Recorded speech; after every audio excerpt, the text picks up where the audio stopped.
The April 16th meeting of the Eden Prairie City Council will now come to order. I'll rise for the Pledge of Allegiance. I pledge allegiance to the flag of the United States of America and to the republic for which it stands, one nation, under God, indivisible, with liberty and justice for all. Open Podium is an opportunity for Eden Prairie residents to address the City Council on issues related to Eden Prairie City government before each council meeting. Typically, those meetings are the first and third Tuesdays of each month, and Open Podium is in the 6:30 to 6:55 time frame. Tonight, we had a speaker for Open Podium who is not a resident of the City of Eden Prairie, but we wanted to make that opportunity open to hear their information. If you wish to speak at Open Podium, please contact the City Manager's Office at 949-8412 by noon of the meeting date with your name and the subject matter you wish to discuss. If time permits, for scheduled speakers, once scheduled speakers are finished, we'll allow an opportunity for spontaneous unscheduled speakers. These portions of the meeting are not recorded or televised, and if you have any questions, again, please contact the City Manager's Office. We have 3 proclamations today. The first one is the My Book Day proclamation, and I think we have members of the Eden Prairie Noon Rotary here.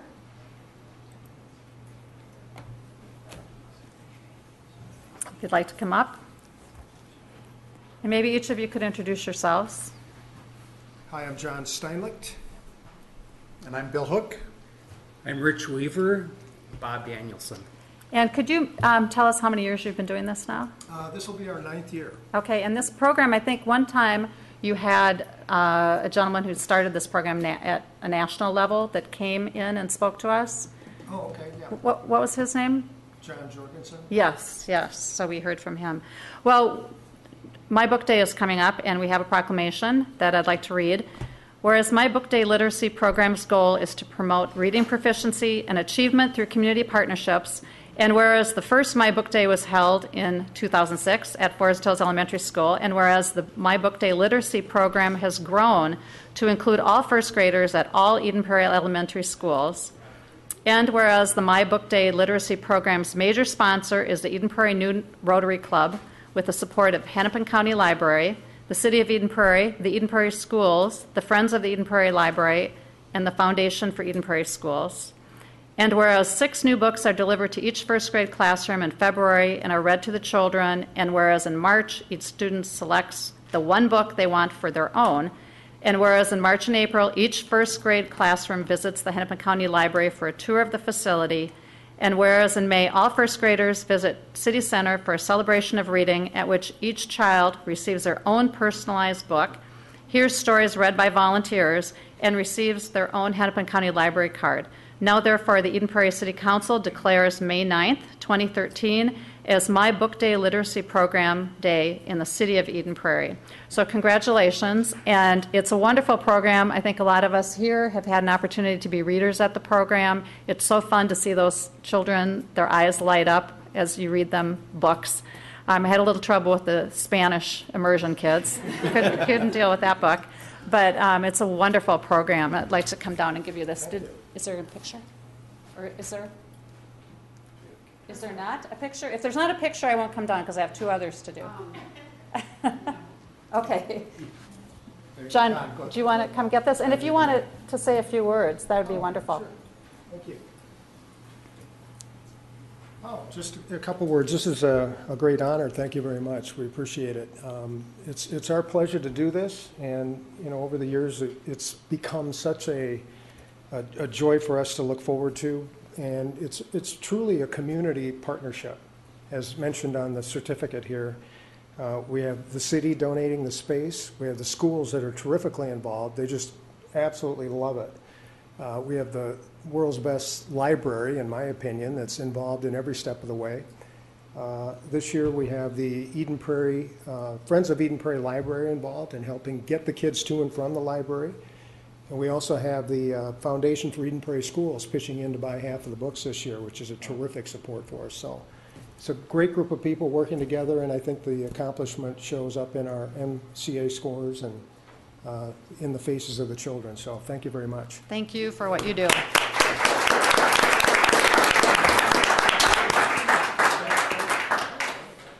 Today is also CMS Paraprofessional Day, and I think we have members of the Eden Prairie Women of Today Club, which coordinates this, that are here to accept this proclamation and make a few comments.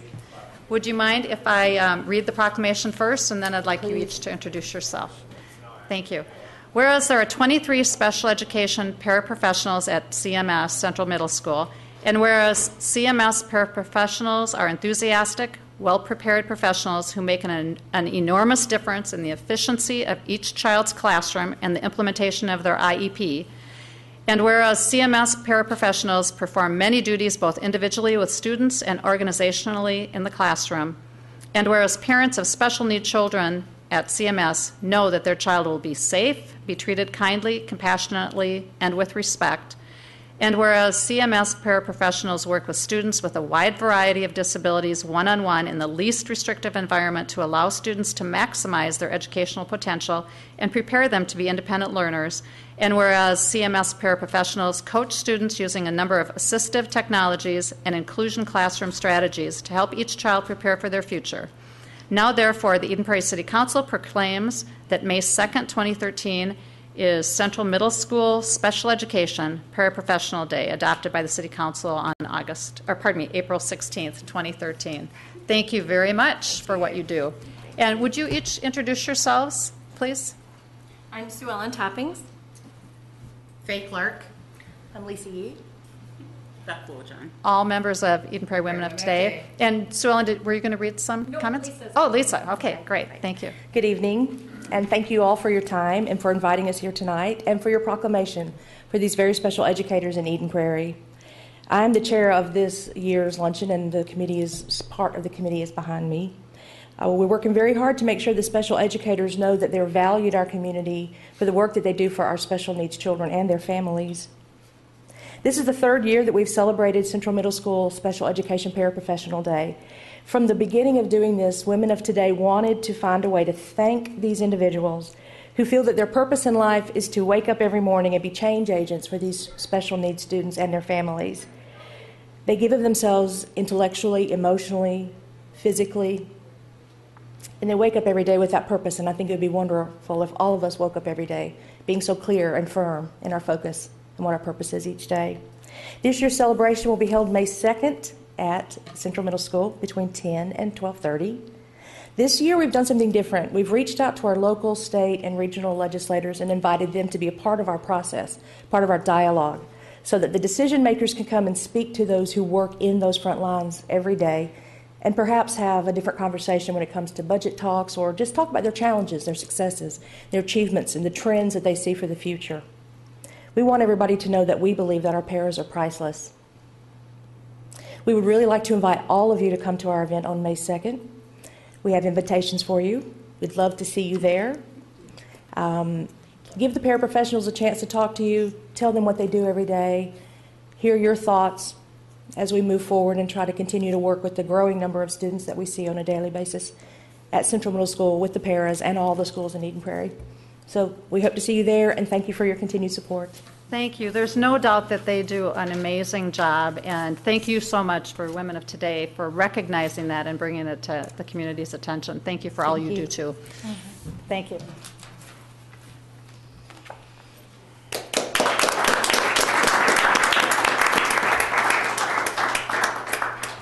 The last proclamation today is an Arbor Day proclamation. I don't think we have anybody from the Arbor Day organization. Whereas in 1872, J. Sterling Morton proposed to the Nebraska Board of Agriculture that a special day be set aside for the planting of trees. And whereas this holiday called Arbor Day was first observed with the planting of more than 1 million trees, and whereas Arbor Day is now observed throughout the nation and the world, and whereas trees can reduce the erosion of our precious topsoil by wind and water, cut heating and cooling costs, moderate the temperature, clean the air, produce oxygen, and provide habitat for wildlife, and whereas trees are a renewable resource, giving us paper, wood for homes, fuel for our fires, and countless other wood products, and whereas trees, whenever they are planted, are a source of joy and spiritual renewal. And whereas Eden Prairie has been recognized as a Tree USA city by the National Arbor Day Foundation and desires to continue its tree planting ways. Now, therefore, I, Nancy Tira Lukens, Mayor of the City of Eden Prairie, do hereby proclaim April 27th, 2013, as Arbor Day in the city of Eden Prairie, and urge all citizens to support efforts to protect our trees and woodlands and to support our city's urban forestry program. And I further urge all citizens to plant trees to gladden the hearts and promote the well-being of present and future generations. So the last of our proclamations, this is one we've been doing for every year I've been on the council, so at least since 1994. All right. Is there a motion of approval for the agenda and other items of business? Move approval. Second. Any items to add or pull? Okay. Hearing none, all in favor? Aye. Aye. The motion passes. Is there a motion for approval of the minutes held for the council workshop on Tuesday, March 5th? Move approval. Is there a second? I wasn't there, so I can't make the motion. Yeah, I'll second. Okay. Any items to correct there? Hearing none, all in favor? Aye. And then one abstention. Okay. Is there a motion for approval of the city council meeting minutes for the same date? Move approval. Second. Any items to correct there? Hearing none, all in favor? Aye. And then one abstention. Is there a motion for approval of the minutes from the special council meeting held on Tuesday, March 12th? I wasn't there. So moved. Is there a second? Second. All in favor? Aye. One abstention. Motion passes. All right. Consent calendar. We have almost a full alphabet of numbers on the consent calendar. I know it. Is there a motion for approval? Move approval. Second. Any items to question there? Hearing none, all in favor? Aye. Aye. Motion passes. Brings us to our first public hearing, the first reading of an ordinance amending City Code, Chapter 11, Section 1170, related to sign permits. Mr. Getchell. Thank you, Mayor and Council. This is a first reading of an ordinance that staff is bringing forward, so this is not based on an applicant's project or a current issue that we have in front of us. But through several projects that the city's been working on over the last 2 to 3 years, we come across different requests or issues related to signage on many different projects, be it a single retail project or a large project like United Health Group.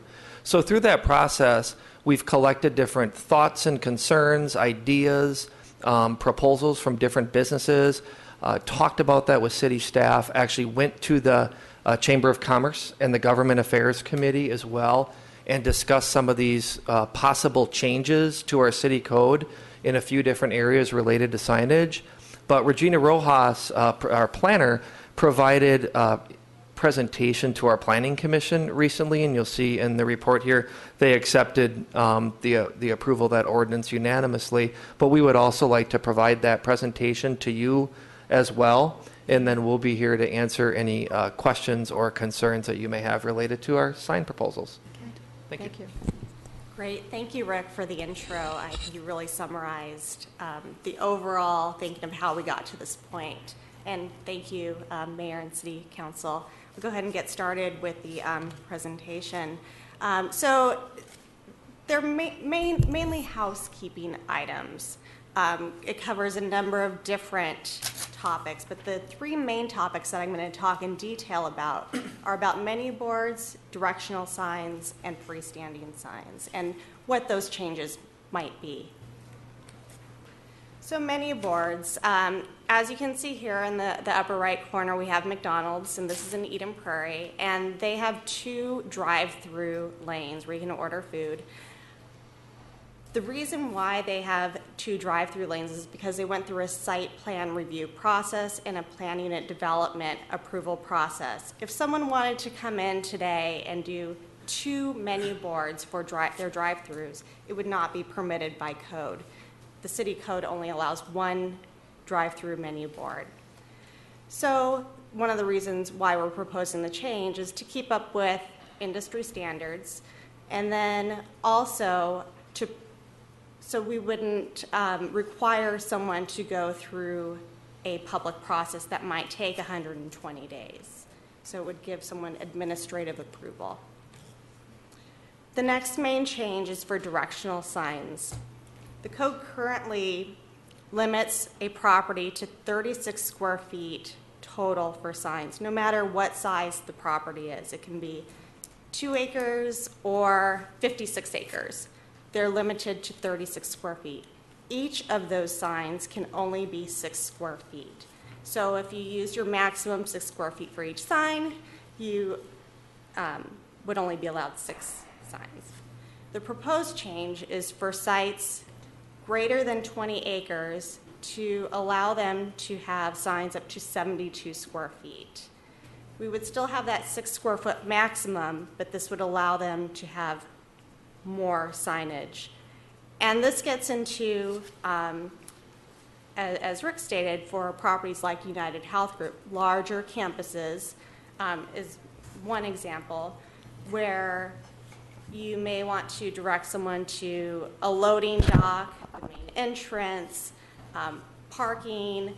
You may want the need or have the need for multiple signage.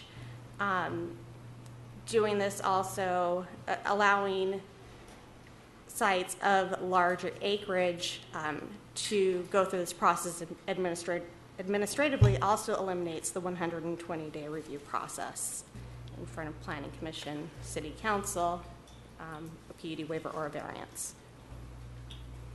The next main topic is freestanding signs for small commercial lots. In our commercial zoning district, we allow single property owners to have one 80 square foot sign, and then they can have an additional 36 square foot sign only if they have multiple frontage and if there's 300 feet separating those two signs. Which, if you have a small lot, such as the Wedding Day Diamonds property shown in the PowerPoint, it would prevent them from having two signs, even though their main access point is not where their current sign is located, so from the street entrance. Why the change? We currently believe that our sign code is too restrictive for small commercial properties with multiple street frontages. So we want to give every commercial property the chance to have the opportunity for two signs. Other housekeeping items that you'll see in the report or in the proposed ordinance change are to permit advertising on directional signs. So right now, using that loading dock example, you could only have the words loading dock. If you're in a commercial center, you may have multiple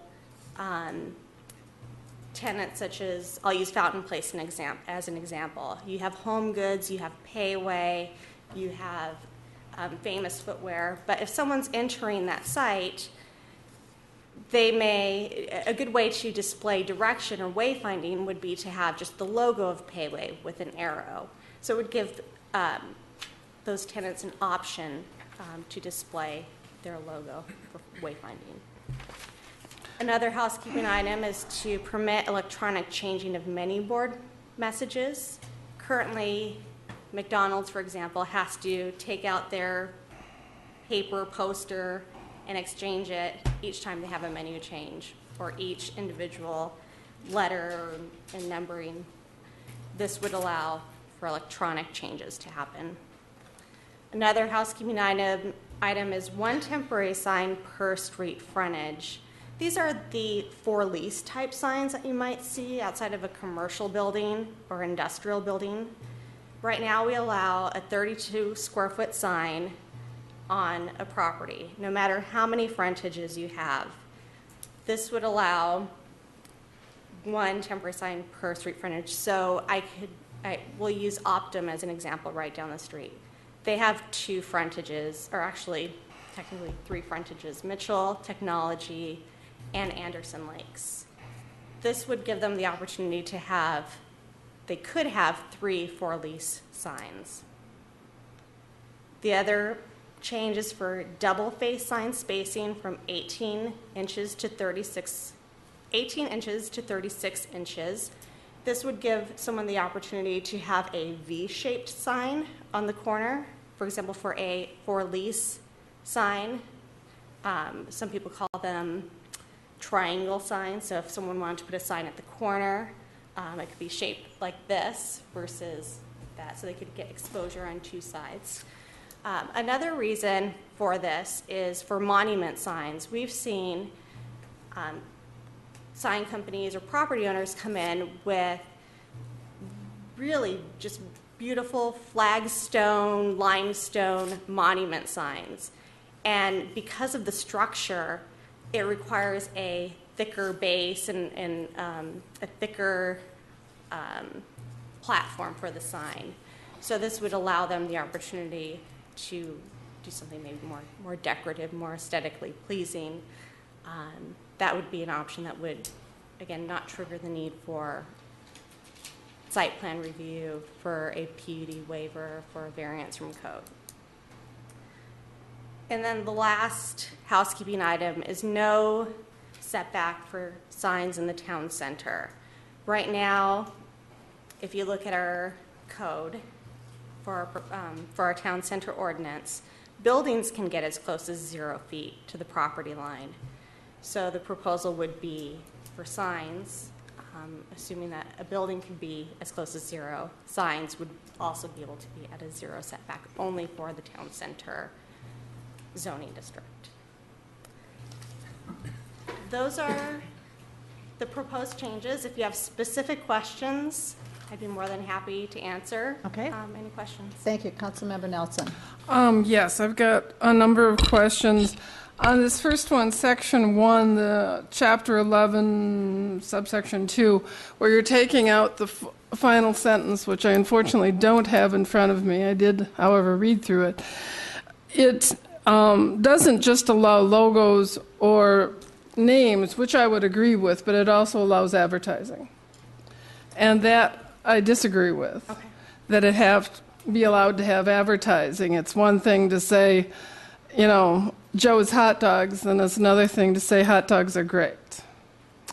I also have a little bit of question with the electronic, though I know we need to go there. I don't disagree with the concept. However, I don't want electronic to spill over and mean dynamic signs, which we tried very hard to get rid of a few years ago. So I want to know exactly how allowing them to be electronic, and especially allowing them to now have advertising on certain signs, how do we keep those from being dynamic signs? Specifically for the menu boards, or dynamic display, electronic changing would be specific only to menu boards. All other freestanding signs would be required to follow the standard dynamic. It was more in this than just menu boards, because it was menu boards and directional signs, and because it's mentioned here at least 2 places, and I know those were different. You know, the menu boards I can see might end up being dynamic signs to get pictures. But what are we opening ourselves up to if we're allowing dynamic signs on some part of the property and not on other parts of the property? Is electronic the right word, or would mechanical be a better word perhaps? I don't want this to bloom into something where you have them one place so you can have them another. The third thing I'll go, so I can get answers on all of them, is this temporary sign for frontage, and you specifically said for lease. However, I know that a good portion of the for lease signs around Eden Prairie are not actually for lease of the building that has the sign in front of it. In fact, a couple times I've gone through and called the various numbers out of curiosity, because it looked like we had all this for lease property in town. And they'd said, well, no, there is nothing for lease in that particular location, but we have all sorts of lease properties all over the West Metro. Seriously. And so now to give them a chance to have for a lease on multiple frontages, especially when there's no requirement that they actually have property at that location for lease, or at least, you know, they say, well, we may have something in 3 years here. The leases only go for 3 years. You know, until we stop that problem, I'm not in favor of giving them even more signage. To answer the question about for lease signs, we do have specific requirements in the city code that talk about when you can have a for lease sign, how long you can have a for lease sign up, and that after you lease the property, it does have to come down within a certain time. The problem is we don't require a permit for temporary leasing signs, so there's no way of necessarily tracking that. How we work is on a complaint basis. So if Well, I've done it twice over 6 years, and it's been maybe 2 years since I've done it. But I can tell you, at least 2 years ago, there was a problem. And in fact, I've probably called 5 different companies through the Golden Triangle, and not one of them had space available in the building that the sign was in front of. And I was sitting in my car calling from my cell phone, looking at the sign and looking at the building number. And I consider that a problem because it presents a idea that there's all this for lease space in town, which may or may not be true. At least at that point, it was not true. And though they certainly told me about a lot of other lease space, occasionally even in Eden Prairie. But I have a problem with that until, maybe we do need to get a free permit, but they have to come in and get it and we track it or something. So those things on the dynamic signs and, how do we keep dynamic signs from coming in with this? How do we keep the advertising off of the directional signage instead of just allowing them to have logos and names, which I completely agree they should have. Those 3 things I'd like to have answers to. Yeah, Mayor, Council, I just want to answer your question, Councilmember Nelson, or clarify. So if you do see a sign and it is at a location where they're not leasing property at that location, we would consider that an off-premise sign, and that would not be allowed. So we would not allow those types of signs. I think our experience has been if you've got a multi-tenant office building or office warehouse in the Golden Triangle and just a small percent, 5-10% of all that space is for lease, you see the for lease sign. Right. So I think we've seen that to where you see a lot of these for lease signs in the Golden Triangle, and actually we're leased up quite a bit. So that's just kind of a thought. But in the cases that you're mentioning, we would not allow that. We would say that's an off-premise sign. If you have leased property in another city, don't put a sign in Eden Prairie. So we would enforce that right now. Well, I know, but somebody has to complain about it. And other than people going around and calling these people periodically, I don't know how you do it. Some of these places have had signs forever up, and you do sort of wonder because all the property seems to be leased. And, at some point we need to at least get a handle on that problem. But, and like I say, maybe I'll have to go out and do it again when the weather gets a little better. I have a few questions. The 2-menu board idea, I'm fine with that. I think the faster you can get people through drive-throughs, less cars, fewer cars idling, it's just a good thing, fewer cars backing up onto streets. The directional signs, my question is how many 20-plus acre sites do we have that this would actually apply to? I mean, I'd just like to get a concept of what that would be. It would obviously be the mall. UHG property is 20-plus acres. Where else? Right. City Center is actually one example. We're 25 acres. Okay. So it would be applicable to some. And super value Give you would be. perspective on. So there's a fair number. How large Okay. 20 acres is. Okay. I agree with Kathy that I don't think there should be any advertising on directional signs. I mean, I would even go a little further and say no logos for directional signs. Freestanding signs. The example that you gave on a freestanding sign issue, I guess my concern is on these small sites, why do they really need 2 signs? I mean, they've got their big advertising sign. You're telling me that if you come over to the other side of that facility, people don't know what it is? I mean, they came there to go there. And I think Wedding Day Diamonds would be, a good example. You're driving on Flying Cloud Drive, maybe you don't know where the entrance is, but if you came on the back side, it would give you more of a sense of direction. So if you go on that back side, there's no sign on the building that says it's Wedding Day Diamond? There is a sign on the building. Well, I guess that's my point. I mean, we've worked really hard as a community to reduce the number of signs and not have sign clutter. So I'm really skeptical and very reticent to do anything that would increase the number. Electronic menu boards, I'm fine with that, but I share Kathy's concern about, are we able to just do menu boards and not let that apply to any other situations? The temporary sign issue, I kind of have problems with that. Those temporary signs seem to be really not so temporary, and they look pretty horrible. And when I think of temporary signs, I think of more the open house signs that get stuck up, or special going out of business sale that are stuck up, and even a lot of those are up much longer than they're supposed to be. But I'm just reluctant to add more signage to the community by doing that. And I'm concerned about the no setback for sign issues, or the no setback for signs in the town center area. You talked about buildings don't have any setback requirements, so are you saying that the signs could be right on the building? I mean, or are you talking about situations where the building doesn't go right up to the That would be the case line. in that instance, where Okay, it so- might be set back. So 10 did feet from the your property line. department look at it to make sure that this would not impact any sight lines for traffic safety? No, we have not, and that's something that, if the council feels we need to go back and do more research, we'd be more than happy to, take this back, drop it all together, or bring it back with some modifications if you'd like. Okay.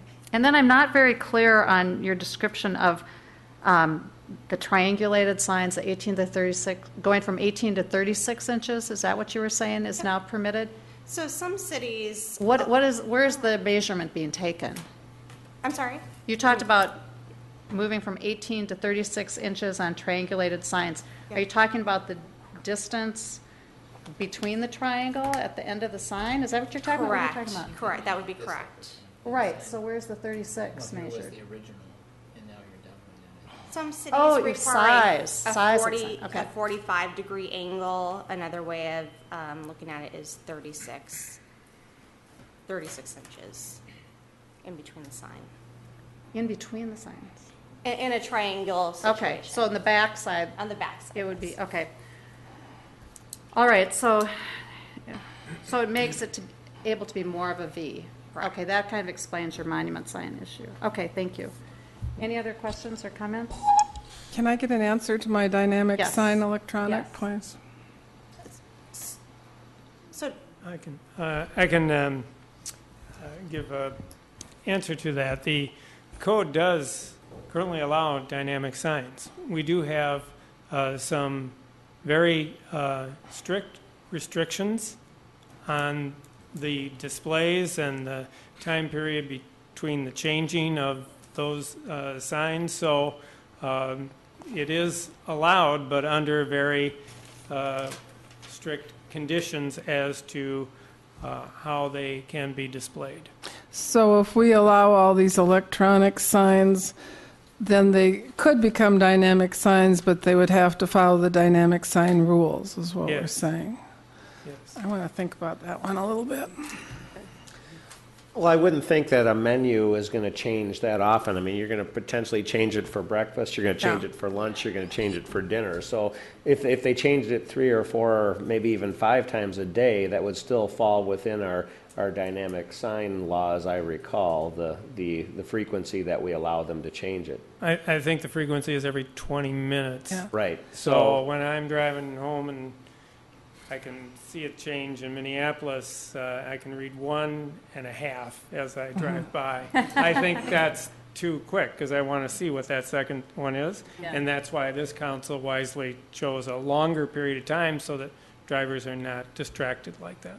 But this is more than just the menu signs. This applies to what other signs does this apply to? the dynamic display. Well, the or electronic on your change, because Electronic it changing. applied to several kinds. Electronic changing would only apply to the menu boards. Are you sure about that? Because it's listed twice. I could have sworn that it also applied to the directional signs or something else. It'd be nice to have the actual language that's changing when we're changing it here, rather than having to go into the site to, I should have called up the whole, Section 2 and Section. Section 3 both have wording changes regarding adding the word electronically. yeah, so what's section 2 and section 3, yeah? It's got to be more than one thing, or you wouldn't have it here twice, and I'm sure it was more than one thing.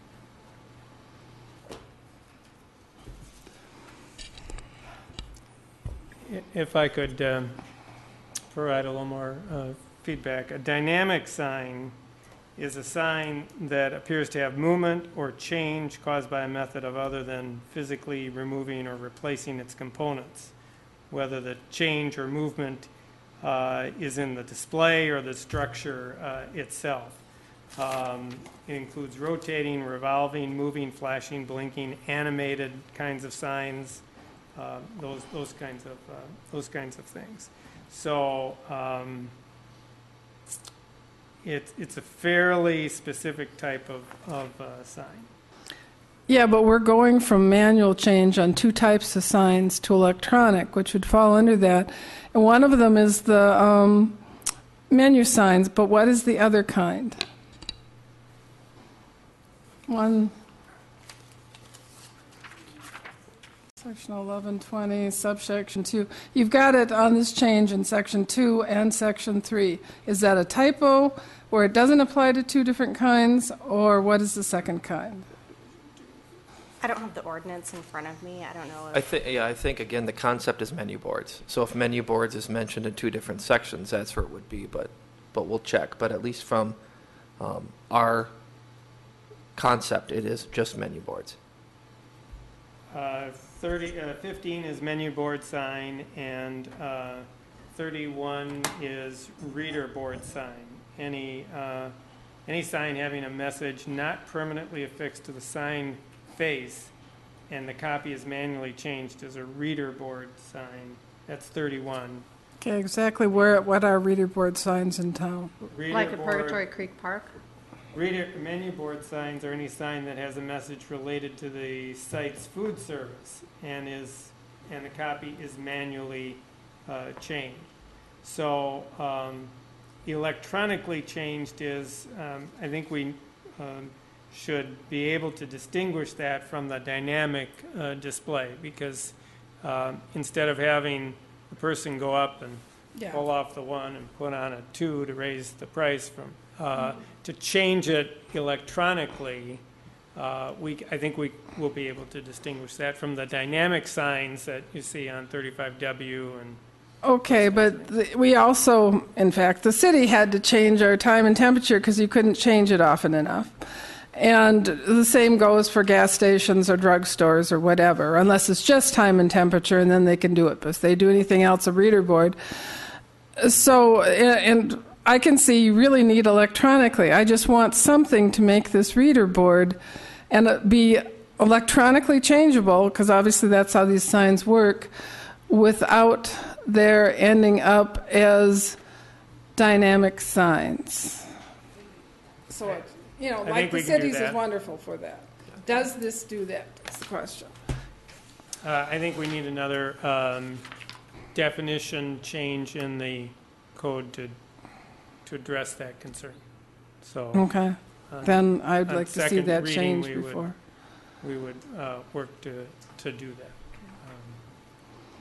About your thing. So are you saying that we could approve this tonight potentially, but then make the alteration at a second reading? Or are you saying we should Yeah. wait? No, I think you could approve that with direction to address the issues that are being discussed. And Okay. then perhaps instead of being on the consent agenda for the second reading, it could be on the discussion agenda. I think this, I might throw a different option out there, excuse me, because this is unique with our discussion with the chamber. Again, as I mentioned early on, staff was bringing this forward through projects that have come forward and through the chamber, and I think that we've heard enough possible changes tonight that I think maybe a continuance and coming back for another first reading as opposed to a second reading on non-consent might be a better option, because as I mentioned, we don't have a project proponent in front of us. And I think it would be fair to go back to those chamber committees and talk about concerns raised with freestanding, directional, advertising, dynamic signs, setbacks. I mean, I think there are quite a few issues raised, and again, we're not under a time crunch. I would It's a public favor that, hearing, too. though, and we haven't opened it up to public Right, comment yet, so I think we should. We will do that. Yeah. But I would be very much in favor of that, because I'm on the side of not increasing signage unless there's some sort of case that can be made that they're suffering by not having the kind of signage that they feel. I don't want to increase signage anywhere just because it would be nice to have. This is a public hearing. Is there anyone from the audience that wants to address the council on this? Okay. Is there a motion to Well, yeah, continue? what's, do we Or need we don't a, need do a we need a motion. date Well, specific? or how do we do let's it? talk about this for a second. If you want to have more public input at a public hearing, you could close this public hearing. Staff can go to the chamber and the other constituencies, then renotice a public hearing so that people have an opportunity for input. Or if we had an idea how long that was going to take, you could continue the public hearing to a time in the future. I'm not sure we have that idea. No, I think the former, Mr. Rosso, I think close the public hearing because we don't know the date certain. It may be a meeting in June. It may be July. It could be May. So I would recommend that you close the public hearing, and then we would open a new hearing at a new time at a date to be determined.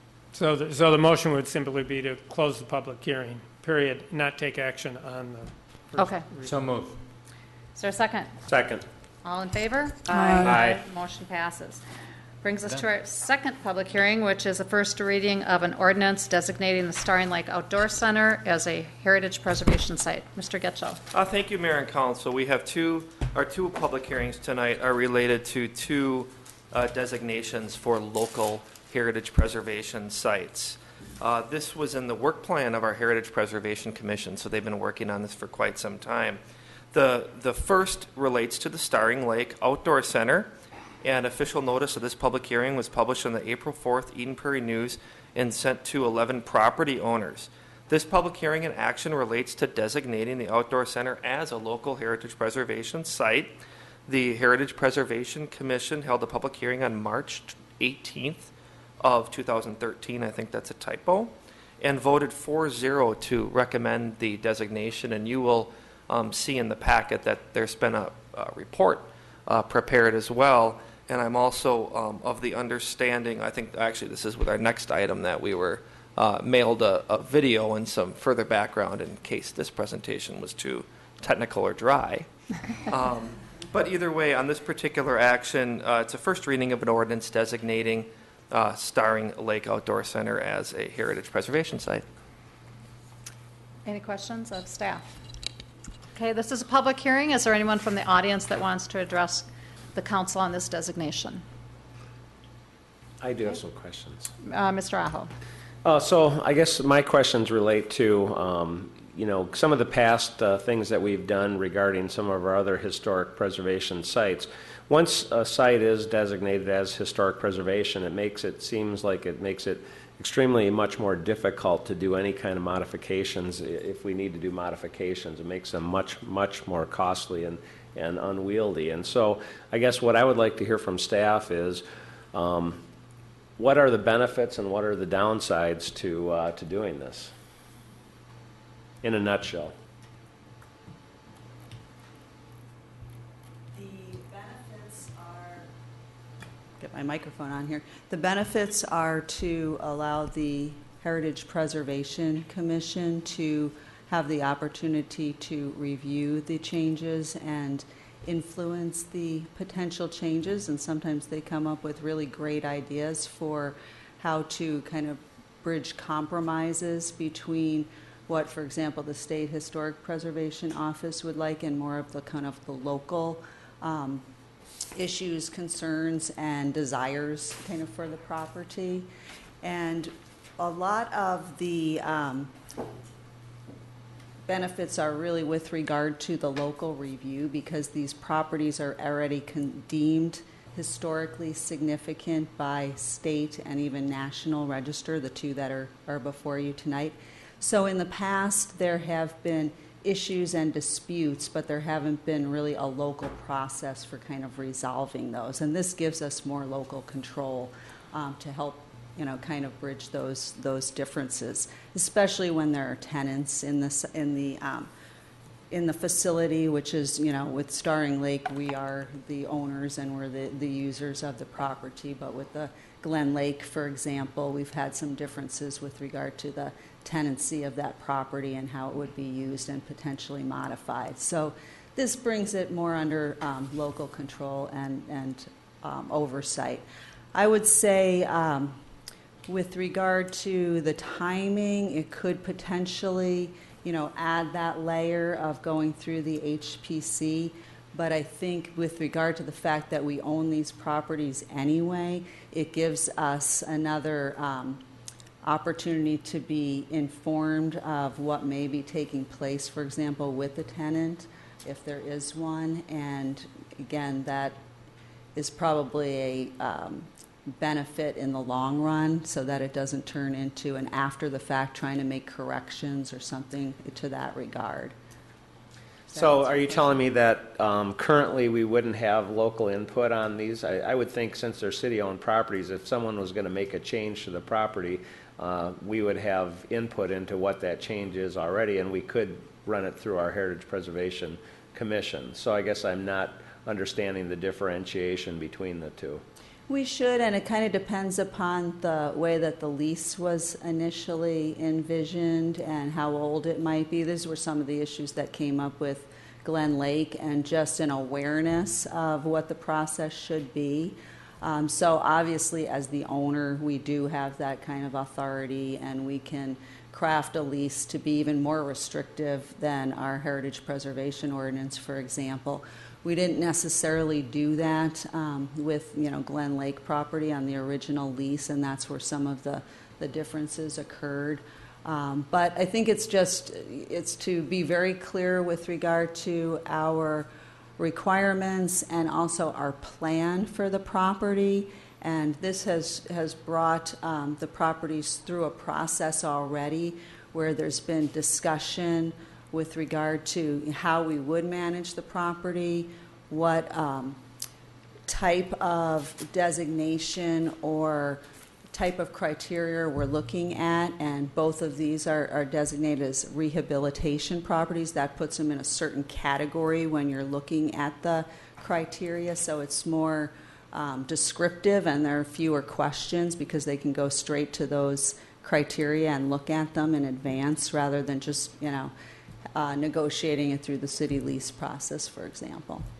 But it doesn't change any requirements that we would have to go through the state, through SHPO or anything like that. So we'd still have to fulfill all of those hoops and requirements.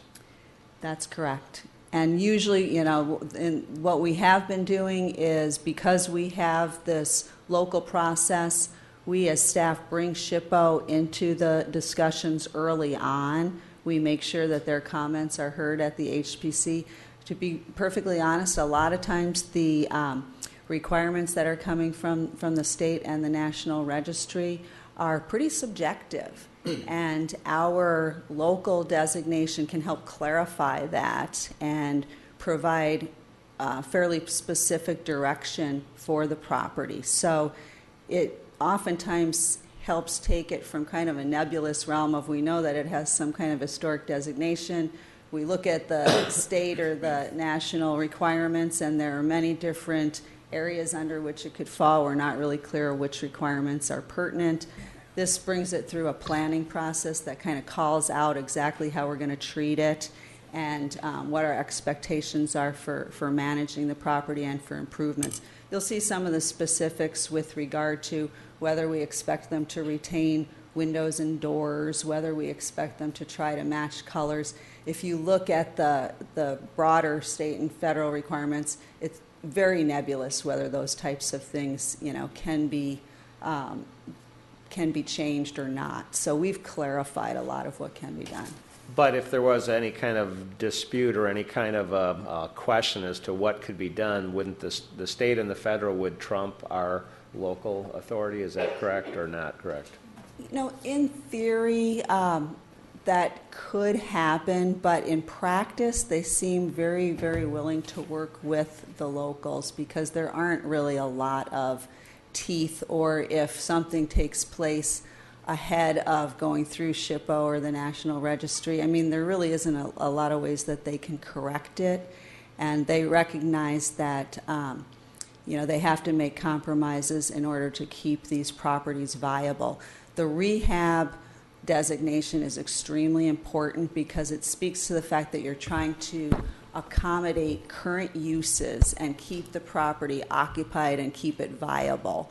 Whereas if it's a pure preservation classification, you know, they can argue that you can't make those kinds of changes. So getting to this point has already provided a lot of clarity and quite a bit of flexibility as well.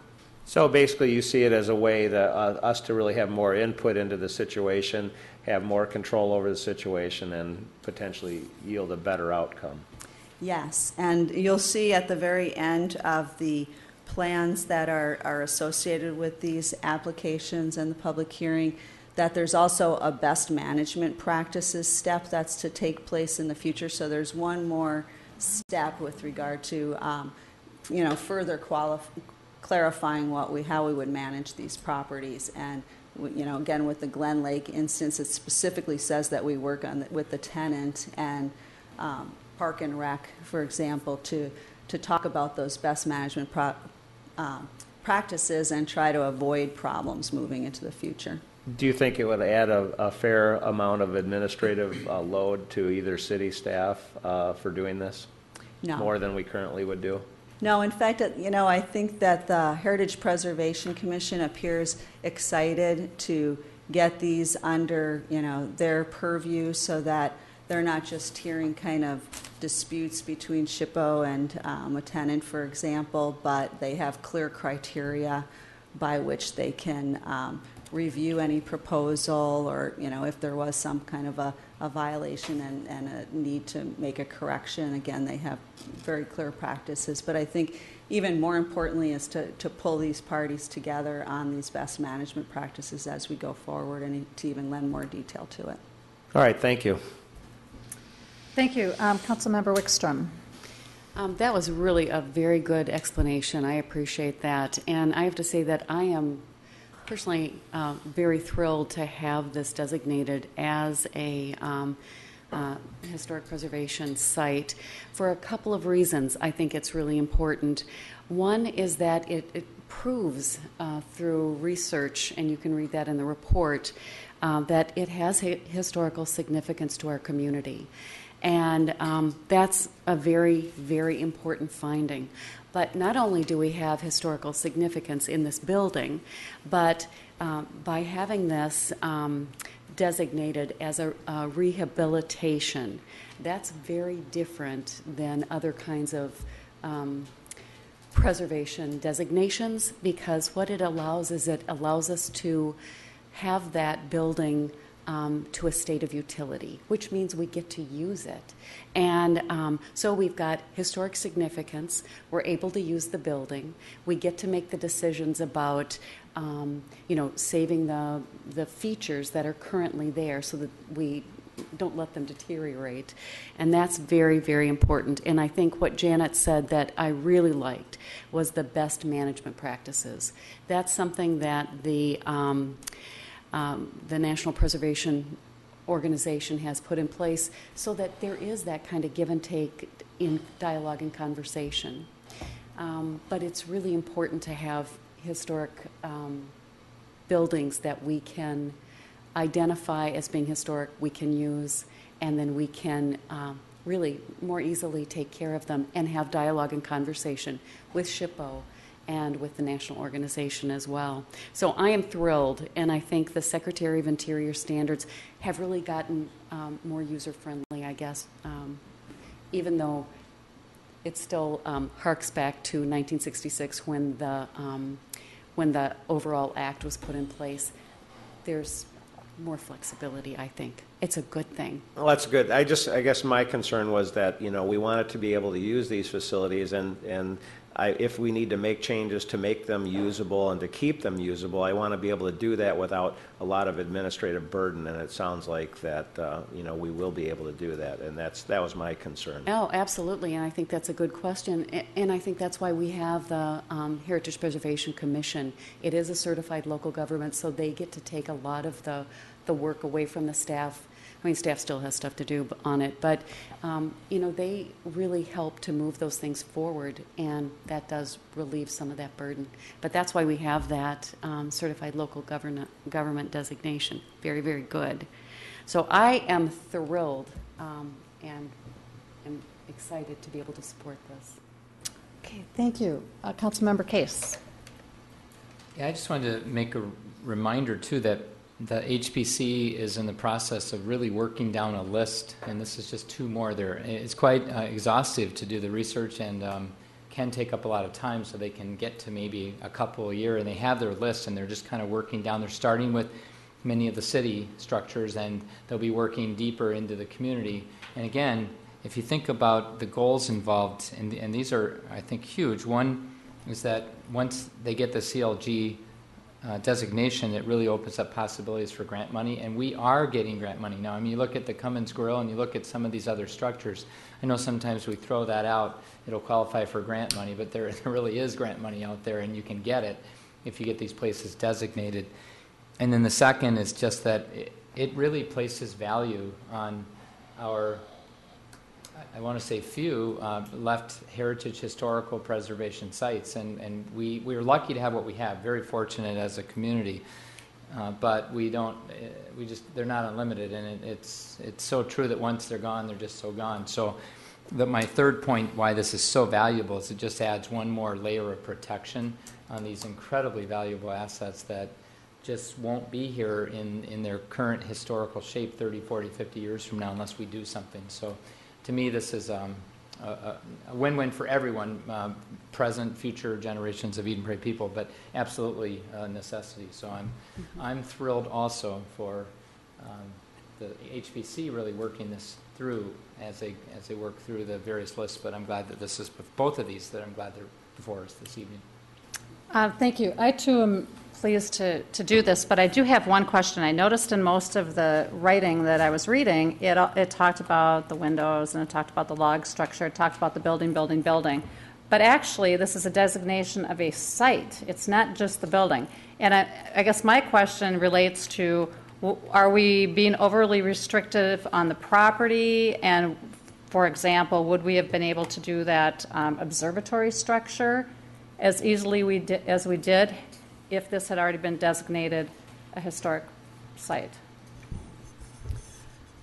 Your Honor, council members, I believe the reason for designating the Staring Lake site is because there's also an outbuilding that was moved at the same time. That's part of it, so I believe they wanted to incorporate that as well. It's not the original location for either of the buildings, so I believe the provisions with regard to the site in the Staring Lake Outdoor Center case are pretty limited, and the rest of the site is quite open with regard to how it would be used. So I do not believe the observatory structure would be an issue, although my recollection is that we still brought it through kind of the similar process and discussed it with regard to all those historic characteristics as if it was already part of our local designation, since, as pointed out, we do have complete control over this property. But again, in this case, it's the Eden Prairie Parks Department and the HPC who would work out the best management practices. So our Parks Department would be involved with, being able to maintain the kind of latitude they need with regard to the property and park and rec programs. And it's not as sensitive, as I said, since those buildings were moved here. It's not really the historic site per se. Glen Lake is a little bit different in that it is the historic site, and there's much more site-related designation with regard to even the beach on the waterfront. Some of the original walking paths are kind of protected, and that was a lot of the lack of information of the tenant. I mean, I think they sort of understood some of the buildings had historic value, but they made grading changes and started to do some other things to the property without an awareness of some of those, historic concerns. So again, that one, it really helps clarify the protection of the property and some of those important components, and which buildings have a higher level due to when they were built and whether they were part of the sanatorium and all those kinds of things. So again, it brings a lot of information, a lot of clarity with regard to how we move forward, and it still allows the city, particularly Park and Rec in these instances, to get involved in those best management practices and make sure they work for the current use under that rehab designation. Okay, thank you. Councilmember Nelson. Yeah, I generally like these sites, and I didn't think I had any problem with either of them to what you just brought up, Nancy. We've got canoes, racks, and stuff near Starring Lake. I had been thinking, that's the log building itself, and that's great. But if it's more than that, how does it affect the racks, the canoes that they put up? And should it be the whole site, or should it be the log building? Because I guess the out storage shed or whatever it is, I see less problem with that than the log building itself. So how would it affect those canoes or any of the other things that they pull up periodically that I've seen over the years taking kids to programs and such? How's that going to affect all that? And can I kind of piggyback on that comment? And if we don't have a process that things like that have to go through that's very transparent, how can we expect somebody, private property owner who has a designated site, from following our processes if we don't plan to follow them at our own sites? Right. Your Honor, Councilmember Nelson, the answer is that we do intend to follow them on our own sites for that purpose, but each site is looked at very specifically with regard to what buildings and what characters of the site have historical significance and which ones do not. With regard to the Starring Lake property, you'll see the Heritage Preservation Treatment Concept Standards and Guidelines beginning on page 10 and continuing on page 11 of your document, and there's very little with regard to the site. It mostly addresses the log cabin and the exact structure, the logs, the frames, the millwork, the interior woodwork, masonry, ground plan, the floor plan, basically the roof shape, windows, door openings, a lot of specifics with regard to that. When it comes to the actual property, the only direction is with regard to new construction. So it isn't how we use the property for Park and Rec, that's not limited. It just says keeping adjacent new construction to a minimum, making the new work visually unobtrusive or compatible with the log cabin in scale. It allows the use of contemporary designs and materials. It says they should not be discouraged when they're compatible with the character in general. So again, we could even look at new buildings on the property, contemporary materials, contemporary design, as long as we feel it doesn't detract somehow from the preservation of the structure. So it's really very open-ended in that one with regard to the property. Again, Glen Lake is next, and that's in a kind of a different category. Cummins Grill is kind of in between, where parts of the property, the peony garden, were protected, and other parts we allowed parking lot and major changes. So each one's looked at very specifically, and this is the type of stuff that's discussed with HPC, with any tenant, et cetera. Doesn't that chunk of original Prairie by Starring Lake get covered by this then?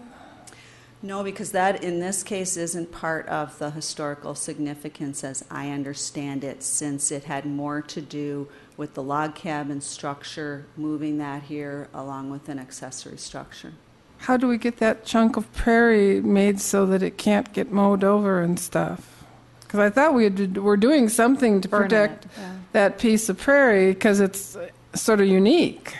We own it, and so our own park management takes care of protecting that and using the best management practices that they'd work through with HPC if there's any conflict. For example, if there's a burning and there's concern that it might burn the building, that would, be a related issue maybe between the Prairie and the building structure to make sure there's adequate protection if they decide they need to burn the Prairie. But those are exactly the types of best management practices that are discussed. Okay, this is a public hearing. Is there anyone from the audience that wants to address this issue with the council? Seeing none, I move to close the public hearing and adopt the first reading of an ordinance to designate the Starring Lake Outdoor Center as a heritage preservation site. Second. Any further discussion? All in favor? Aye. Motion passes. Next item is a first reading of an ordinance designating the Glen Lake Children's Camp property as a heritage preservation site. Mr. Getchell? Mayor and Council, I think in the intro I covered the two projects being similar, and I think we've actually touched on this property in the previous item as well. Any questions for staff on this one? Okay. Is there anyone from the audience that wants to address the council on the Glen Lake Children's Camp property designation? Seeing none, I would move that we close the public hearing and adopt the first reading of an ordinance designating the Glen Lake Children's Camp as a heritage preservation site. Second. All in favor? Aye. Motion passes. Payment of claims. Is there a motion for approval? Move approval. Second. Any items to question? Roll call, please. Mayor Tara Lukens, Aye. Councilmember Aho, Aye. Councilmember Butcher Wickstrom, Aye. Councilmember Case, Aye. Councilmember Nelson. Aye. Appointments. We need somebody new for the Community Advisory Committee. Mr. Getchell. Yes, Mayor, we do. Thank you. We had a resignation from our Planning Commission where we had a representative of that commission serve on the Southwest LRT Community Advisory Committee. So we have a new commissioner, Catherine Lechtelt, that we are bringing forward for you to appoint to that committee. Okay. Any questions for him? Hearing none, is there a motion? I move to appoint Catherine Lechtelt as the Planning Commission representative to the Southwest LRT Community Advisory Committee. Second. All in favor? Aye. Aye. Motion passes. Reports of council members. There are two items that I want to talk about. One of the most popular ways, it seems, recently to educate people about issues is to create a competition around it. And both of these items on the agenda tonight have to do with competition. The first one is a competition that fits very well with our Healthy Communities initiatives. And this is a program through Hennepin County called Step To It. And the idea is that after a long winter, which we certainly have, and it continues to go, this program begins May 1st. Hopefully the snow will be off the ground by May 1st. And Hennepin County is eager to get citizens out and moving. Many, many communities within Hennepin County are participating in this. Hopkins participated when Mr. Getchell was city manager there, and Eden Prairie has decided to participate this year. The idea is that with this competition, which goes on for 4 weeks, there are all kinds of awards and some twins tickets are given away. But it's a friendly competition to try to get people to get moving and to start a regular walking program that will help to reduce their blood pressure, lower their blood pressure, reduce blood cholesterol, boost bone strength, help manage their weight. And the idea is that you count your steps. And you can do that by getting a pedometer. You can do that by simply counting your steps, which is a more onerous way of doing it. Keeps your mind off. Yeah, keeps your mind on running, yeah. But there also are tables with information on how to translate other types of activity into number of steps. For example, canoeing, a minute of canoeing is worth 106 steps. 15 minutes is worth 1,590 steps. Tennis is worth 212 steps per minute, or over 3,000 steps for 15 minutes. So you can take whatever activity you're participating in, go to the Step To It website, which is steptoit.org, or you can go to the Eden Prairie City website, and there's a link right on the city's main page to get registered for this program. And there are all kinds of things that you can get, like T-shirts, and I think there are some pedometers that are going to be given away and some twins tickets. But the idea is you keep track of what you're doing on a daily basis, and the city that has the greatest number of participants, the greatest number of steps taken, the highest average number of steps per resident gets an award. So it's just kind of a fun program to get people out and moving. And certainly it will help to, if people are really committed to wanting to win Twins tickets, it's going to keep them moving every day to make sure that they are healthy and active every day. So it's an interesting program, and we'll see how it goes. So it's step2it.org. The other is the Mayor's Water Challenge, which is one that we did last year also. In fact, last year we won first place in Midwest cities of our size for the Mayor's Challenge for water conservation. So if you go to mywaterpledge.org, the Weiland Foundation runs this program. It's really not totally about water conservation. It's also about conservation in general. And by taking this little quiz and this little pledge of things that you'll do to reduce water usage and energy usage, it just kind of helps educate people about the fact that they can actually make a difference. And then there are prizes for that too. I think last year the prize was somebody got a Toyota or Prius, it was given away to some lucky participant. But last year we were doing really well. The program has been in effect since April 1st. It ends at the end of the month. We're number 9, so we need to get going because we used to be number 1 last year. So we were 7 when I went in and signed the pledge. Oh, okay. We need more people, obviously. So it's mywaterpledge.org.